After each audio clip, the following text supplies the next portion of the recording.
Vamos a saludar a nuestro invitado el día de hoy. Tenemos este análisis post consulta popular, ¿no? Con Carlos Rabascal, precandidato presidencial y nos ha dejado quizá en algunos puntos muchas expectativas y muchas preocupaciones también sobre lo que puede ser la aplicación de esta consulta popular. Bienvenido, Carlitos, ¿cómo está? Qué gusto tenerle por acá, ese milagro que ha venido a saludarnos.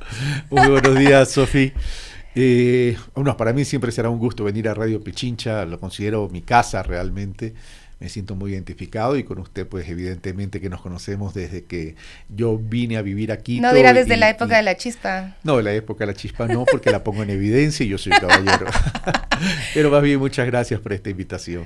Bueno, la consulta popular pasó y desde el 22 de abril, ¿qué esperamos para nuestro país? A ver, yo creo que la consulta popular envía mensajes claros. Y son mensajes claros que primero quiero comenzar a indicar quién es el mensajero. Uh-huh. El mensajero es evidentemente el electorado. El electorado es el ciudadano. Y este mensaje claro se lo envía a destinatarios específicos, actores políticos, a las organizaciones políticas y al gobierno nacional, que evidentemente es un actor político. Y a partir de eso tenemos que establecer cuál es el mensaje central. El mensaje central, a partir de las respuestas que tuvo el elector, es, señores, ya no más polarización. Porque si uno ve y revisa la votación por el sí y la votación por el no, es evidente que no es un voto en plancha, es evidente que es un voto reflexivo, un voto meditado, ante una realidad de vida que tenemos todos los ciudadanos. Y el mensaje es, señores, no más bronca, no más pelea, está en juego nuestras vidas, ya sea porque nos pueden matar en la calle, porque nos piden vacunas y porque no nos permiten trabajar. Ya es hora que el país enfoque todos estos temas de forma responsable. A mí como ciudadano no me interesa su organización política, a mí como ciudadano no me interesa quién es usted, a mí como ciudadano me interesa es el poder vivir en paz, tranquilidad, y tener paz y tranquilidad significa que no me maten y poder tener trabajo. Ayer habíamos hecho un sondeo en las calles y precisamente me sorprendió que quizás sí esa era la valoración que hacían algunos ciudadanos. Una señora de 67 años, jubilada, nos decía, bueno, yo lo único que quiero es que me dejen en paz y que podamos trabajar. Le preguntaba sobre sus hijos, sobre sus nietos y me decía, uy, si me pongo a contarle no termino porque es una tragedia. Y lo que pudimos notar en esas pequeñas encuestas ciudadanas que hicimos es que todavía hay mucha desesperanza y tampoco es que hay demasiada expectativa de qué puede pasar con la consulta popular. No, lo que puede pasar luego de la consulta popular, porque ya la consulta ya tenemos los resultados. El tema es que se va a hacer, siempre digo, el día después, ¿qué va a pasar el día después? Mira, Sofi, disculpen que la tutee, pero... Nos conocemos desde hace un buen tiempo trabajando en los medios de comunicación. A ver, ayer casualmente conversaba con una amiga de Guayaquil, con Lorena, y le preguntaba, bueno, ¿y qué te parecen los resultados de la consulta popular? Me decían, eran previsibles. Y lo cierto es, lo conversaba el mismo domingo, y me decía, lo cierto es que mañana vuelvo a estar sin luz. Esa es la realidad. Uh-huh. Es decir, el país está enfrentando varias crisis y el gobierno va a tener un reto en tan poco espacio de tiempo, porque, a ver, si ya él dice que va a ir a la reelección, ¿verdad? El espacio se le va a reducir. O se dedica a gobernar o se dedica a hacer campaña política. Bueno, el día de ayer salió ya con su cartoncito también, ¿no? Porque también ha sorprendido un poco de que no hay un discurso como digamos de frente a la ciudadanía tras la consulta popular. Es que no hay un discurso de frente porque no hay un plan. El gobierno actual no tiene un plan, Sofi.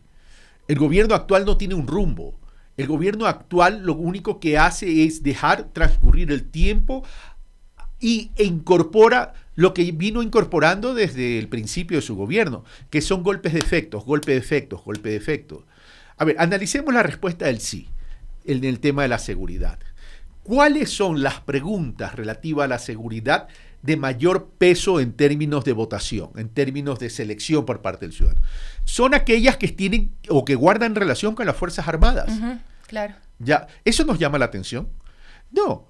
la votación en relación a las Fuerzas Armadas, el tema de seguridad y específicamente Fuerzas Armadas, están relacionadas directamente con el nivel de aceptación y credibilidad de las Fuerzas Armadas. Es un voto de confianza a las Fuerzas Armadas, no es al gobierno nacional.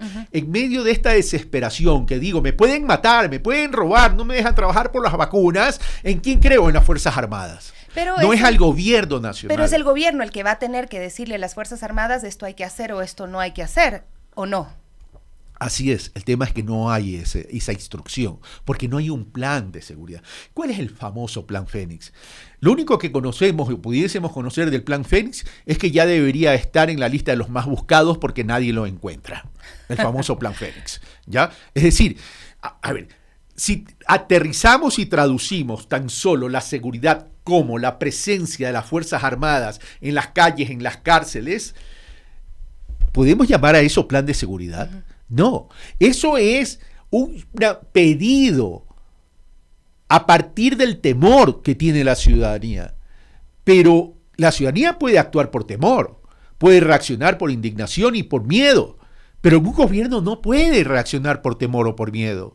Un gobierno lo que tiene que hacer es, a ver, si mis conciudadanos tienen temor y tienen miedo, yo tengo que ver como gobernante la manera como saco ese temor y cómo saco ese miedo de la vida de las ecuatorianas y de los ecuatorianos.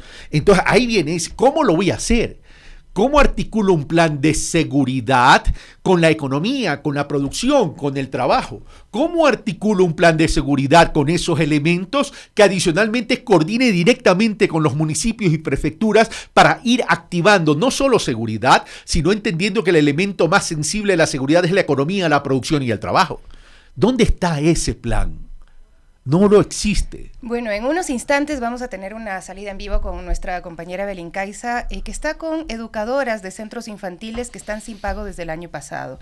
Ayer yo decía, bueno, todos emocionados, de alguna forma, quienes votaron por lo menos por esta pregunta, o con expectativa, no sé si emocionados, pero con la expectativa que pueda pasar, y yo decía, ojalá se deje un poquito de presupuesto para educación, para salud, para arte, cultura, para construir una vida que tenga otros componentes y que esa paz no sea solamente esta ausencia de guerra, sino realmente condiciones de vida dignas. Trabajo sostenible, digno. Pero ahora que tú mencionas educación, Sofi, mira tú, ¿quiénes son los más golpeados? Siempre, aparte de los pobres, evidentemente, son los niños, son nuestros adolescentes. Con estos cortes de energía, la educación también sufre. ¿Qué pasa con la educación vespertina, con la educación nocturna? O sea, seguimos por la ineficiencia del Estado, por esta destrucción sistemática desde hace 7 años, seguimos perjudicando a los niños, a los adolescentes, a los jóvenes. Y no nos estamos dando cuenta. O mejor dicho, lo que es peor, dándonos cuenta, miramos para otro lado. Entonces la pregunta es, ¿qué modelo económico de desarrollo está queriendo escoger el Ecuador? ¿Queremos seguir con los modelos neoliberales de que le quita la plata a la educación, que le quita la plata a la salud, que le quita la plata a la reactivación económica productiva, que le quita la plata a los municipios, que le quita la plata a las prefecturas? En otras palabras, que le quita la plata a la vida a los ecuatorianos. Y sobre ese tema, que también ahí hay otro mensaje secundario, pero que no por ser secundario sea menos importante, ¿verdad? Es un mensaje claro a las organizaciones políticas. Señores, ya no sigan en la bronca. Queremos propuestas, queremos soluciones, queremos concertaciones, queremos diálogo, queremos unidad. Piensen en nosotros los ciudadanos. Porque si esto sigue así, el Estado ecuatoriano se va a deteriorar. Porque lo que estamos destruyendo es riqueza y estamos destruyendo la posibilidad de tener recursos para incorporarlos a una política social, a una política productiva, a una política de desarrollo territorial. Dos cosas. Usted mencionaba, por un lado, ahí es donde hace valer la diferencia de edad. Yo la trato de tú y ella de usted. Bueno, siempre me ha sido difícil. Usted mencionaba el tema de que estas elecciones han sido un mensaje para el gobierno, y para la las organizaciones políticas también el día de hoy.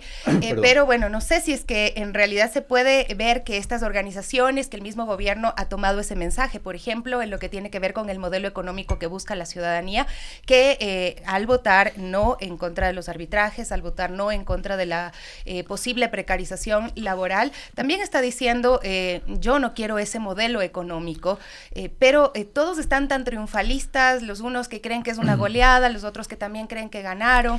Y la articulación de las organizaciones que defendieron por lo menos que estuvieron haciendo campaña con distintas formas y algunas muy creativas por el no en las preguntas del trabajo por horas y del arbitraje internacional, pues también dicen, hey, nosotros estamos presentes aquí, dicen, nosotros hicimos también este trabajo.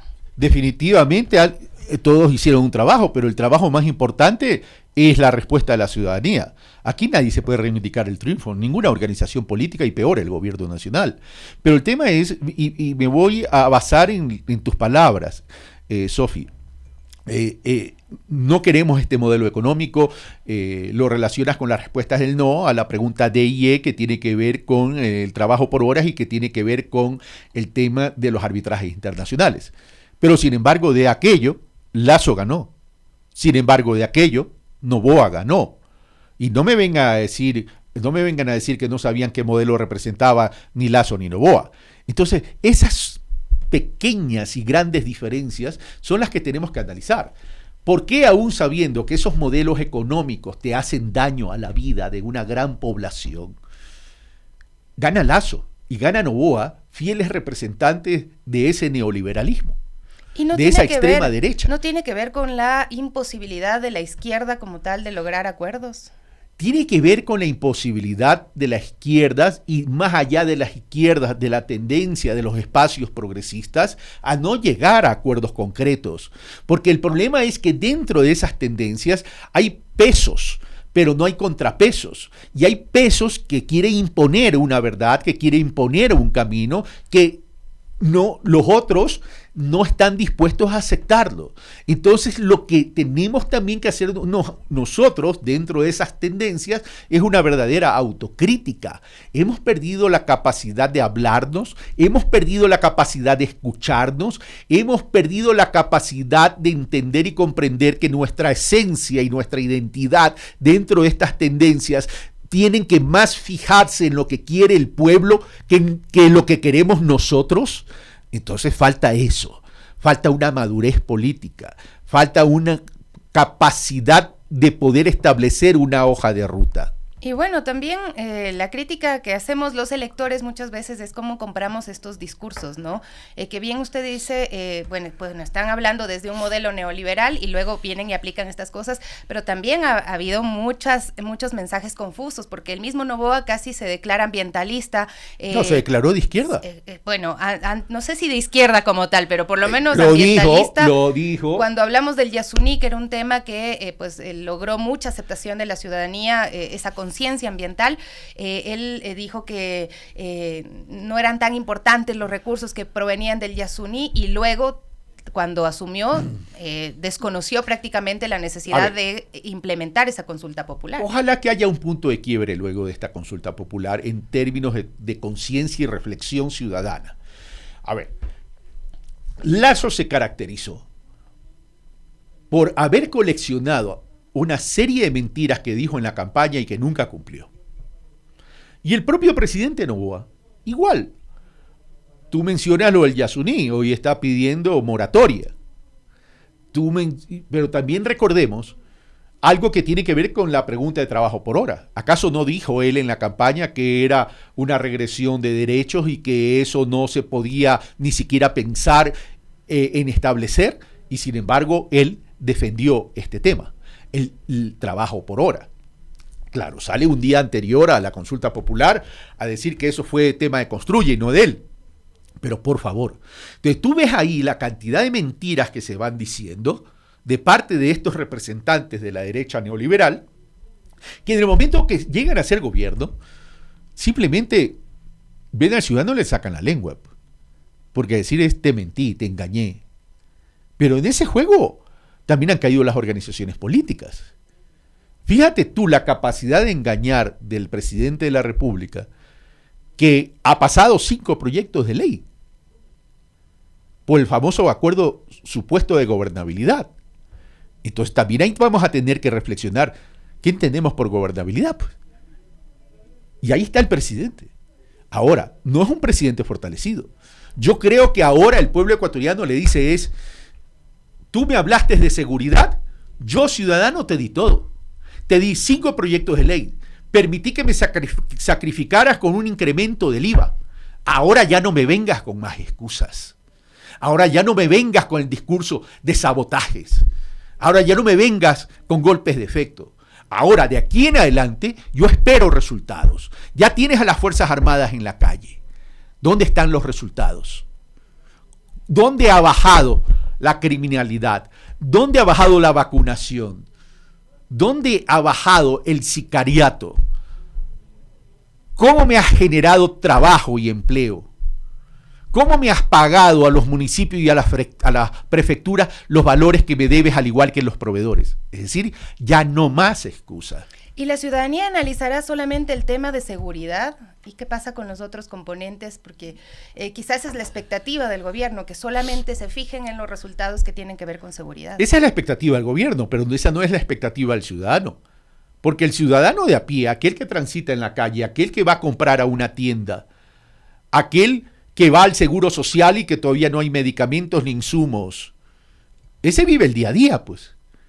Ese ciudadano, ese ser humano, está en medio de la subsistencia. Así que ese ciudadano sí va a valorar lo que se hace y lo que no se hace. Y eso nos va a llevar entonces a un nuevo relato y a un nuevo análisis de cara a las elecciones del 2025. Porque las elecciones del 2025, independientemente de sus actores, a la ciudadanía le representa una gran oportunidad de corregir en democracia qué modelo económico, qué modelo de desarrollo quiere, desea y anhela.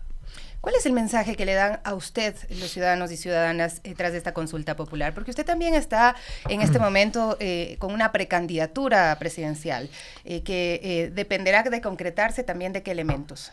A ver, ¿cuál es el común denominador que yo vengo encontrando antes, durante y después de la consulta popular?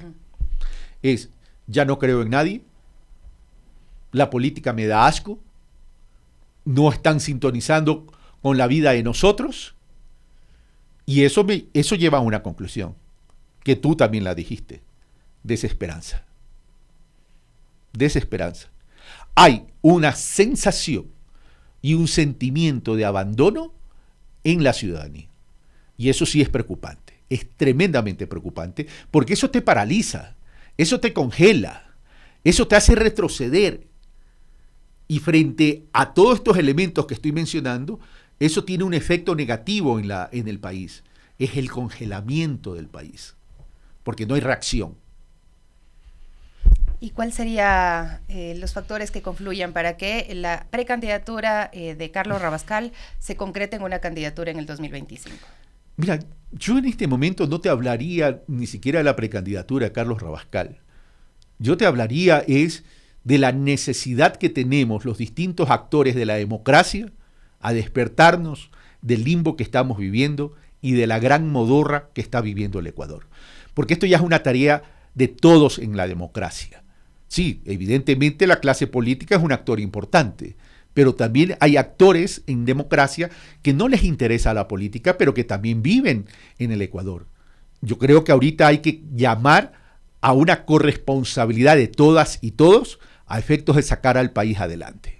Muchísimas gracias por acompañarnos hoy. Bueno, ha sido importante hacer este análisis que lo seguimos haciendo con diferentes actores y distintos sectores de la vida política de nuestro país. Más adelante estará también Angie Tuapanta y hablaremos del tema del trabajo. Estamos ya por conmemorar nuevamente el Día del Trabajador o el Día del Trabajo pues también ahí hay retos importantes y un malestar generalizado por parte de la ciudadanía. Carlos, muchas gracias. Sofi, muchas gracias a ti, a Radio Pichincha, por permitirme compartir esta visión, este análisis y estas preocupaciones que creo que en este momento es de todas y todos.